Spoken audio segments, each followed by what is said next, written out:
So I have Councillor Cordover saying he would like to move. Councillor Cordover, I'll let you speak for yourself. Councillor Cordover. Thank you, Mayor, but I note that Councillor Westwood has a question. If it's on the original motion, I'm happy either way. Do you want me to go, or do you want? Good idea. Oh, that's a good idea. Councillor Westwood. Thank you, Councillor Cordover. My question, it doesn't really matter when I ask it.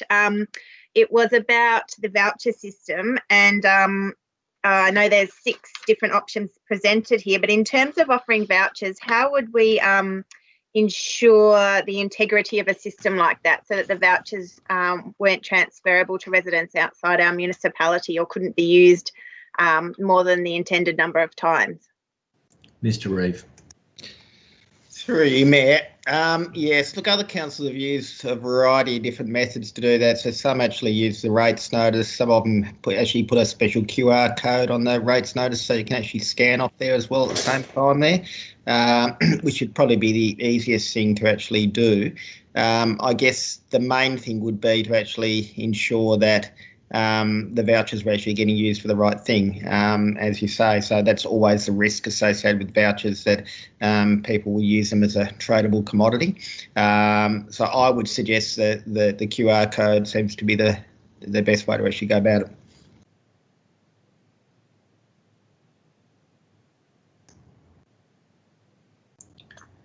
Okay, back to Councillor Cordover. Thank you, Mayor. I propose to move an amendment that adds 10.2, will reconsider a green waste voucher system as part of next year's budget discussions.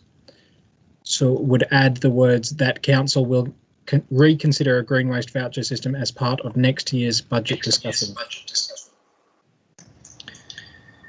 Ms. Morton, I believe you've got a forward copy of this. You able to put it on the screen?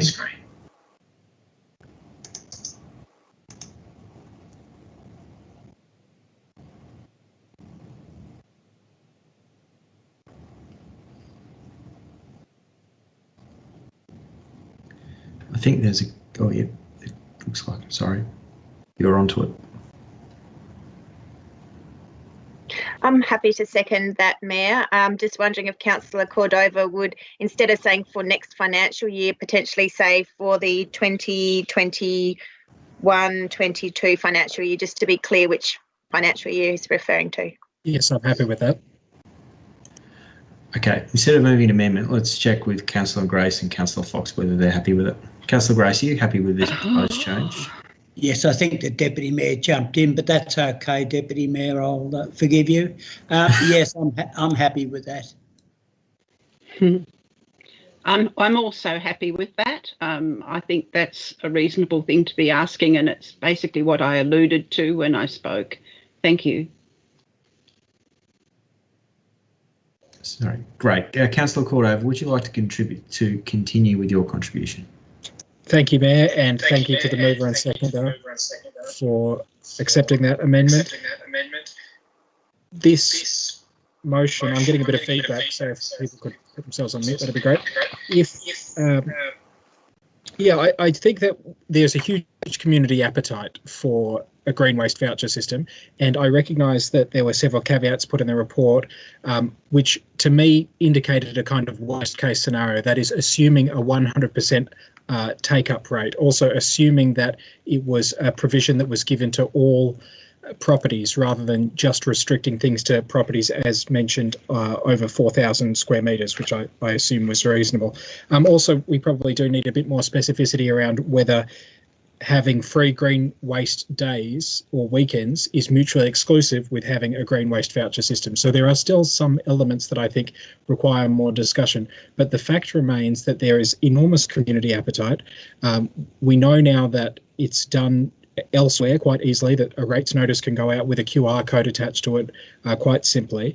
And if we can find out what the uptake rate is at other councils with similar systems, I think we'll find that the enormous community benefit would not just be in terms of the financial savings to the ratepayers who otherwise would have to pay this, but the savings will be to our community who are helping us mitigate bushfire risk, which at the end of the day, maintaining a safe and vibrant community is fundamentally important.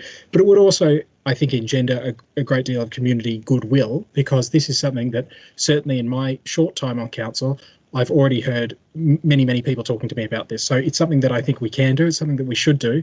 And if the appetite in the community for it is not going away, then I can assure other councillors that my intention to continue progressing this idea has not gone away either. So I want to thank the author and the authoriser of the report, and I look forward to working cooperatively to progress this idea when our financial situation is a bit more clear. Thank you, Mayor. I have a question, Mayor. Councillor Cordover.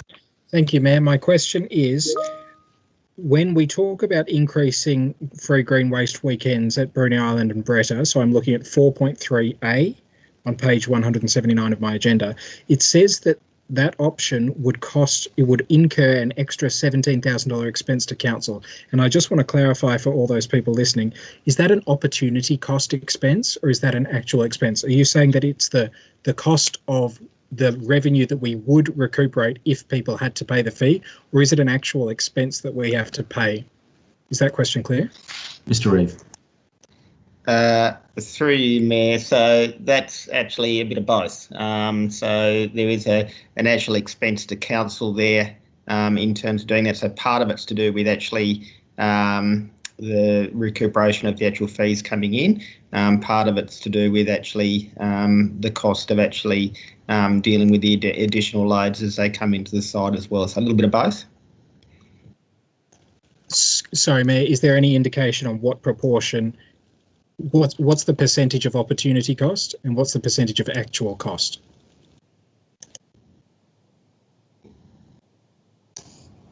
Mr. Reeve. Yep, through you, Mayor. So the substantial proportion would be to do with the actual opportunity cost as compared to the actual cost. Thank you, Mayor.